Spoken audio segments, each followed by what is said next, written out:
রমজানের রোজা রাখা যেমন ফরজ, নামাজ পড়া যেমন ফরজ, হজ করা যেমন ফরজ, তদ্রুপ জাকাত দেওয়া তেমনিভাবে ফরজ। জাকাত এটা হচ্ছে গরিবের পাওনা, গরিবের হক, মিসকিনদের হক, অসহায়ীদের হক আমার মাঝে রয়েছে। জাকাত আমার কাছে যে জাকাতের টাকা পয়সা আমরা যে যারা জাকাত দিই, এই জাকাত দেওয়াটা হচ্ছে গরিবের উপর সহানুভূতি নয়, মিসকিনদের উপর সহানুভূতি নয়, মিসকিন অসহায়দের উপর সহানুভূতি নয়। এটা তাদের হক, আমাদের দায়িত্ব। তাদেরকে আমাদের মালের ভিতরে, আমাদের সম্পদের ভিতরে তাদের সম্পদ যে আছে, এই তাদের সম্পদগুলো তাদেরকে বুঝাই দেওয়া, এটা তাদের প্রাপ্য, এটা হচ্ছে তাদের প্রাপ্য, এটা তাদের হক, আমাদের দায়িত্ব তাদেরকে তাদের হকগুলো পৌঁছাই দেওয়া। ওই জন্য আমরা অবশ্যই জাকাত মতো যে ফরজের বিধান, এই ফরজের বিধানটা আমরা অবশ্যই পালন করব। আমরা জাকাত অবশ্যই আদায় করবো, ইনশাআল্লাহ জাকাতটা আমরা অবশ্যই আদায় করব। ওই জন্য জাকাত দেওয়ার ব্যাপারে অনেক গুরুত্ব আল্লাহ পাক রব্বুল আলামিন কোরআনুল কারীমের মধ্যে অনেক বলেছেন।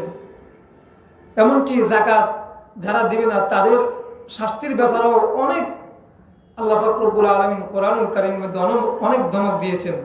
আল্লাহ রাসূল সাল্লাল্লাহু আলাইহি ওয়াসাল্লাম অনেক ধমক দিয়েছেন। এরকম ভাবে আল্লাহ রাসূলের পরের যুগ সাহাবা ইকরাম রাদিয়াল্লাহু তাআলা আজমাইন, তাদের যুগে অনেক জাকাত না দেওয়ার ব্যাপারে অনেক ধমক দিয়েছেন। জাকাত না দেওয়ার অনেক ক্ষতি রয়েছে, আর জাকাত দেওয়ার মধ্যে অনেক ফায়দা রয়েছে, অনেক লাভ রয়েছে। তাই আমরা অবশ্যই জাকাত দিব, যাদের উপর জাকাত ফরজ। জাকাত যখন যাদের উপর ফরজ হবে, জাকাত কাদের উপরে ফরজ? জাকাত ফরজ হচ্ছে ওইসব ব্যক্তির উপর ঋণ মুক্ত, নিজের নিত্য প্রয়োজনীয় প্রয়োজন ছাড়া যে কোনো প্রাপ্ত বয়স্ক মুসলিম নরনারীর কাছে যদি 52 তোলা রূপা, এরকমভাবে 7.5 তোলা স্বর্ণ বা 7.5 ভরি স্বর্ণ অথবা 52 তোলা রূপা অথবা ওই পরিমাণ অর্থ সম্পদ যদি পূর্ণ 1 বছর কারো কাছে থাকে, তাহলে সে জাকাত প্রদান করা তার উপর ওয়াজিব, ফরজ।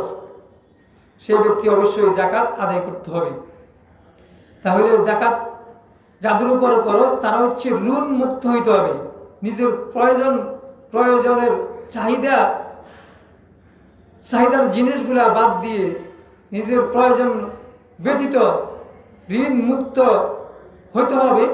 নিজের প্রয়োজন ছাড়া যেসব মালগুলা থাকবে, ওই সব মালগুলার উপরে 1 বছর যদি অতিবাহিত হয়, যে সমস্ত পুরুষ হোক মহিলা হোক, বিবাহিত হোক অবিবাহিত হোক, পুরুষ হোক মহিলা হোক, সবার উপরে অবশ্যই 1 বছর ওই মালের উপরে যদি 1 বছর অতিবাহিত হয়, স্বর্ণ রূপা এরকমভাবে নগদ অর্থ যে কোনো ধরনের ব্যবসার পণ্যের মূল্য বা ব্যবসার মাল, অন্যান্য ব্যক্তি সম্পদ ঋণ মুক্ত নেশাব পরিমাণ থাকলেই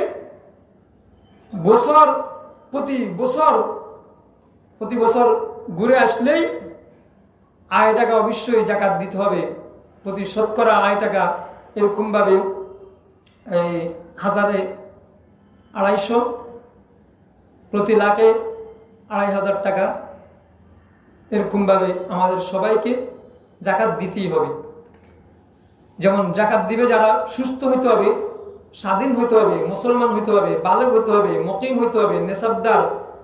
তাহলে সুস্থ স্বাধীন মুসলমান বালেগ মুকিম নেশাবদার নারী হোক বা পুরুষ হোক, স্বামী হোক বা স্ত্রী হোক, ছেলে হোক বা মেয়ে হোক, ছেলে বেশি হোক বা কম হোক, একই পরিবারের হোক বা ভিন্ন পরিবারের হোক, মোট কথা যে ব্যক্তির নিকট ঋণ মুক্ত ও হাজতে আসলিয়া অর্থাৎ প্রয়োজনীয় উপকরণ সমূহ বাদ দিয়ে বর্তমান বাংলাদেশি 52.5 তোলা রূপা অথবা 7.5 তোলা স্বর্ণ এই পরিমাণ মূল্যের টাকা, নিম্নে 52.5 তোলা রূপার অথবা এই পরিমাণ মূল্যের টাকা, অথবা এই পরিমাণ মূল্যের স্বর্ণ, অথবা এই পরিমাণ উসুলকৃত মোহরের টাকা, অথবা এই পরিমাণ আমানতের টাকা, অথবা ব্যাংকের টাকা, অথবা এই পরিমাণ মূল্যের ব্যবসার প্লটের উপর, অথবা এই পরিমাণ মূল্যের ফ্যাক্টরির উৎপাদিত মালের উপর, অথবা বাস, ট্রাক, জাহাজ ইত্যাদি ও যন্ত্রপাতির আয়ের এই পরিমাণ মূল্যের উপর, অথবা এই পরিমাণ শেয়ারের মূল্য ও আয়ের উপর, অথবা এই পরিমাণ ব্যবসা পণ্যের মূল্য, অথবা এই পরিমাণ মূল্যের ব্যবসার মালের মালিক হয়ে 1 বছর যদি অতিবাহিত হয়, 1 বছর অতিবাহিত হলে সেই ব্যক্তির উপর যাকাত ফরজ। তাহলে যে ব্যক্তির উপর এই মালের অর্থাৎ মালগুলো থাকবে, এই পরিমাণ মাল, আর ওই মালের উপর যদি 1 বছর অতিবাহিত হয়, ওই ব্যক্তির উপরে কি যাকাতটা ফরজ। যাকাত অবশ্যই দিতে হবে। যাকাত যদি না দেয় তাহলে গুনাহগার হবে, মাল সম্পদ ধ্বংস হবে, মাল সম্পদ ক্ষতিগ্রস্ত হবে। কাল কিয়ামতের মাঠে এই মালগুলা আমাকে সাফ হয়ে আমাকে দংশন করবে, আমাকে আগুন পুড়ে চাই হতে হবে। এই মালগুলা আমাকে শাস্তি দিতে থাকবে, এই মালগুলা সাফ হয়ে আমাকে শাস্তি দিতে থাকবে। তাই ওই জন্য অবশ্যই আমরা যাকাত দিব। যাকাত দেওয়ার জন্য অবশ্যই সবাই যাকাতকে ফরজ মনে করব।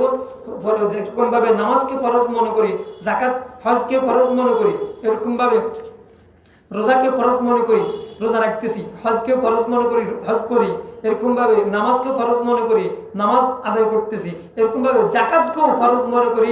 যাকাত আদায় করতে হবে যাদের উপর নেশাব পরিমাণ মাল, নেশাব পরিমাণ সম্পদ আছে। নেশাবের অন্তর্ভুক্ত যে সমস্ত মানুষগুলা, নারী হোক, পুরুষ হোক, কম হোক, বেশি হোক, ছেলে কম হোক, বেশি হোক, সুস্থ হোক, স্বাধীন হোক, মুসলমান হোক, বালক হোক, মুকিম হোক, নিষেবদার নারী হোক বা পুরুষ হোক, স্বামী হোক বা স্ত্রী হোক, ছেলে হোক বা মেয়ে হোক, ছেলে বেশি হোক বা কম হোক, একই ফ্যামিলির, একই পরিবারের হোক বা ভিন্ন পরিবার হোক, মোট কথা যার কাছে ঋণ মুক্ত এবং হাজতে আসলিয়া প্রয়োজনীয় উপকরণ সমূহ বাদ দিয়ে যখন তার কাছে এই মালের 52 তোলা রূপা অথবা এই পরিমাণ মূল্য যদি টাকা যদি থাকে তার কাছে, টাকাটা ব্যাংকে থাকুক অথবা কারো কাছে থাকুক, এই পরিমাণ যদি বর্তমানে প্রায় 1 লাখের কাছাকাছি, 1 লাখ টাকার মতো যদি কারো কাছে থাকে, 1,02,000 মতো যদি বর্তমান যদি কারো কাছে থাকে, তার উপরে অবশ্যই যাকাত ফরজ, সে যাকাত দিতে হবে।